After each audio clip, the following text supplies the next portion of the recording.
L'histoire de Césarion, le fils de Jules César et de Cléopâtre, est l'une des plus tragiques de l'histoire de la Rome antique, marquée par des intrigues politiques, des assassinats et la chute de deux des plus grands empires de l'Antiquité. Sa mort, ordonnée par Octavien, marqua la fin de la dynastie ptolémaïque et fit de l'Égypte une province sous le contrôle absolu de Rome. Dans cette vidéo, nous allons découvrir l'histoire et la fin tragique de cet héritier de Jules César. Naissance et origine de Césarion. Césarion est né le 23 juin 47 avant Jésus-Christ à Alexandrie, la principale ville d'Égypte, qui à cette époque était sous le contrôle de la dynastie ptolémaïque.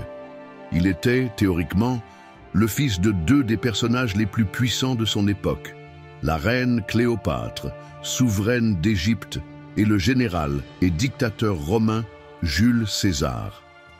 Cléopâtre n'a jamais caché qu'elle croyait fermement que Césarion était le fils légitime de César. Elle l'a même nommé Ptolémée XV, Philopator Philométor César, un nom qui mêlait des traditions égyptiennes à un hommage au père romain de son fils. La première partie, Philopator, signifie « ami de son père » et était un titre courant parmi les pharaons, tandis que Philométor, qui signifie « ami de sa mère », faisait référence à la reine Cléopâtre. L'ajout de César dans son nom était, sans aucun doute, lié à la tentative d'associer Césarion directement à la figure de Jules César, ce qui indiquait également le statut spécial qu'il aurait eu si le dictateur romain l'avait reconnu comme héritier légitime. Cependant, la paternité de Césarion a été entourée de questions politiques et était constamment niée par Jules César. Dans la Rome républicaine, la légitimation d'enfants nés hors mariage ou issus de relations avec des monarques étrangers, comme dans le cas de Cléopâtre, n'était ni facile ni souhaitable pour un homme de la position de César. Ainsi, même s'il avait une relation intime avec Cléopâtre, César n'a jamais admis publiquement la paternité de Césarion. Pour lui, cela pourrait nuire à son image de leader de Rome et ternir son autorité auprès de l'aristocratie romaine. Cependant, César lui-même a donné certains indices que Césarion pourrait être son fils. En 46 avant Jésus-Christ, lorsque Cléopâtre revint à Rome avec Césarion, le général romain, bien qu'il n'ait pas officiellement reconnu la paternité, accepta que l'enfant soit traité avec un certain respect. Pendant la visite de la reine dans l'Empire, beaucoup voyaient Césarion comme une sorte de prince romain potentiel, étant donné son lien avec la famille de Jules César. Mais même s'il n'était pas bien vu des Romains depuis sa naissance, Césarion était considéré comme l'héritier légitime de l'Égypte. Bien que Cléopâtre ait eu d'autres enfants de ses relations futures avec le général Marc-Antoine, il était le seul à être officiellement appelé le fils de César, ce qui le plaçait dans une position de premier plan. Cléopâtre ne se contentait pas seulement de le traiter comme un héritier, elle l'éduquait également pour qu'il soit capable de gouverner à la fois l'Égypte et en perspective l'Empire romain. Consciente de l'importance politique de son fils, elle cherchait à le modeler de manière stratégique. Les chercheurs pensent qu'il a été éduqué par des philosophes et des sages grecs et égyptiens, ce qui combinait les enseignements de la culture hellénistique, égyptienne et même romaine. Il n'était pas rare que les enfants de monarques soient éduqués de cette manière, dans le cadre d'un plan visant à garantir que, lorsque le moment serait venu, ils puissent gouverner avec sagesse et habileté. Pendant cette période, Cléopâtre n'a pas hésité à promouvoir l'image de Césarion comme véritable successeur de Jules César. Elle a utilisé cette idée de manière stratégique pour renforcer sa propre position en Égypte et pour s'aligner avec les forces romaines qui soutenaient César. Marc-Antoine lui-même, allié et amant de Cléopâtre, se référait souvent au jeune homme comme Césarion, ce qui signifie « petit César », un titre qui solidifiait son identité comme héritier de la grandeur de Jules César, bien qu'il ne fût encore qu'un garçon. L'année 44 avant Jésus-Christ fut l'une des plus marquantes et décisives pour le destin de Césarion. En mars de cette année-là, Jules César fut assassiné au Sénat romain par un groupe de sénateurs dirigé par Brutus, Cassius et d'autres conspirateurs. La mort de César créa un vide de pouvoir à la fois à Rome et en Égypte, et Cléopâtre y vit une opportunité d'affirmer le rôle de son fils comme futur dirigeant. Cléopâtre, qui avait un talent remarquable pour manipuler les relations politiques, comprit que l'ascension de Césarion en tant que dirigeant de l'Égypte pourrait être menacée si Rome tombait dans un régime instable. Cela devint particulièrement évident avec l'émergence d'Octavien et de Marc-Antoine, les deux principaux héritiers du pouvoir de César. Cléopâtre s'efforça rapidement de garantir sa position politique en s'alignant avec Marc-Antoine. Pour renforcer cette alliance, les deux finirent par s'impliquer de manière romantique. Cherchant à consolider son pouvoir aux côtés d'Antoine, Cléopâtre accorda une attention accrue à Césarion, qui devint une figure de plus en plus centrale dans la cour égyptienne.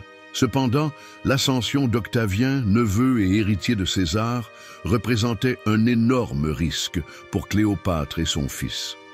Octavien, qui deviendra plus tard l'empereur Auguste, voyait d'un très mauvais œil la position de Césarion comme rival politique potentiel.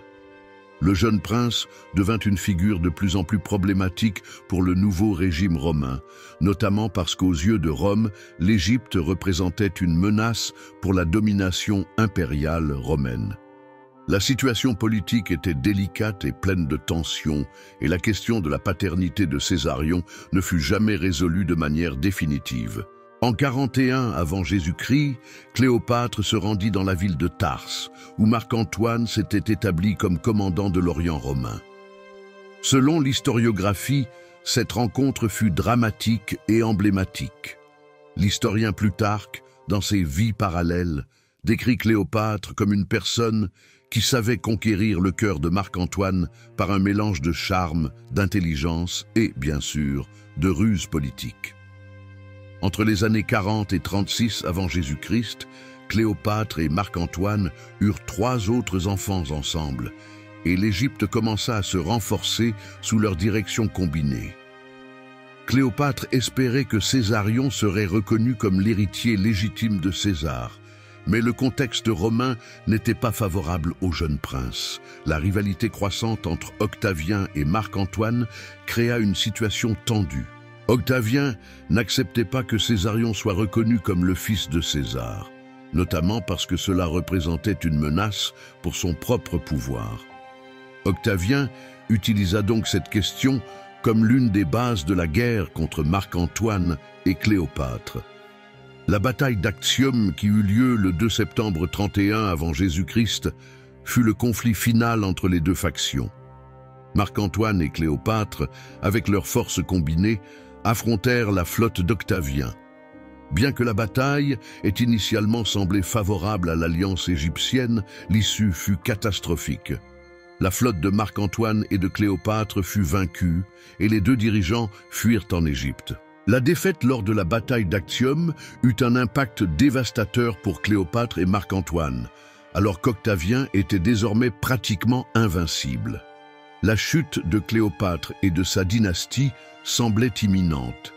Césarion, l'héritier de l'Égypte et fils de César, devint de plus en plus vulnérable. La mort de Césarion.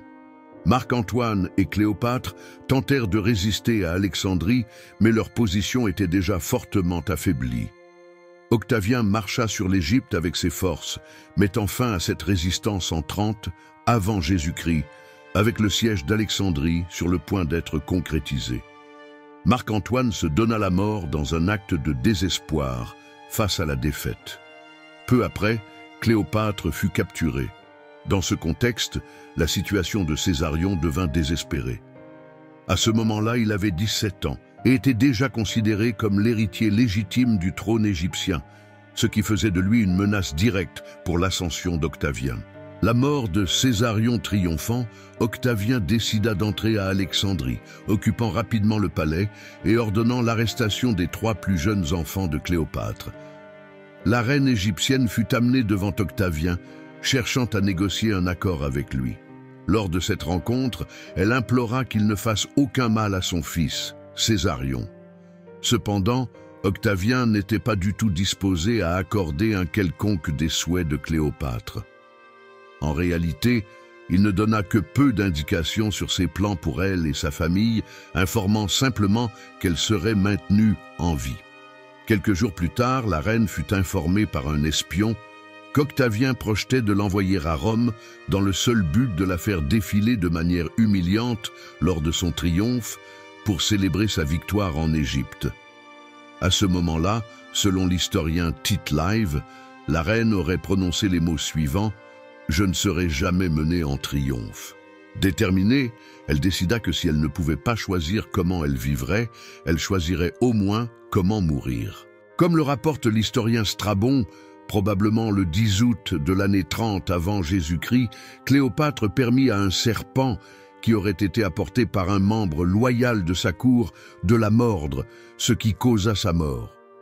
Quant à son fils Césarion, Plutarque raconte qu'un conseiller proche d'Octavien lui conseilla qu'il ne serait pas sage de maintenir Césarion en vie, car il pourrait poser des problèmes au gouvernement d'Octavien à l'avenir. Octavien suivit ce conseil et ordonna l'exécution de Césarion à la fin du mois d'août de cette même année. Certains récits, comme celui de Plutarque, suggèrent que Césarion fut tué par quelques-uns de ses propres soldats, ce qui pourrait indiquer qu'il fut exécuté rapidement et sans cérémonie. Plutarque rapporte également que les 3 autres enfants de Cléopâtre et de Marc-Antoine furent épargnés par Octavien. Ils furent emmenés à Rome où, en l'an 29 avant Jésus-Christ, ils défilèrent comme prisonniers de guerre lors du triomphe d'Octavien.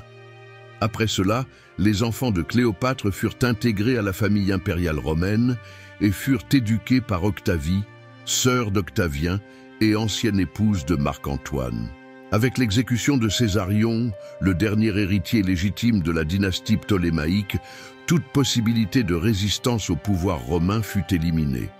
Octavien exerçait désormais une autorité totale sur l'Égypte qui devint la province la plus importante de l'Empire romain.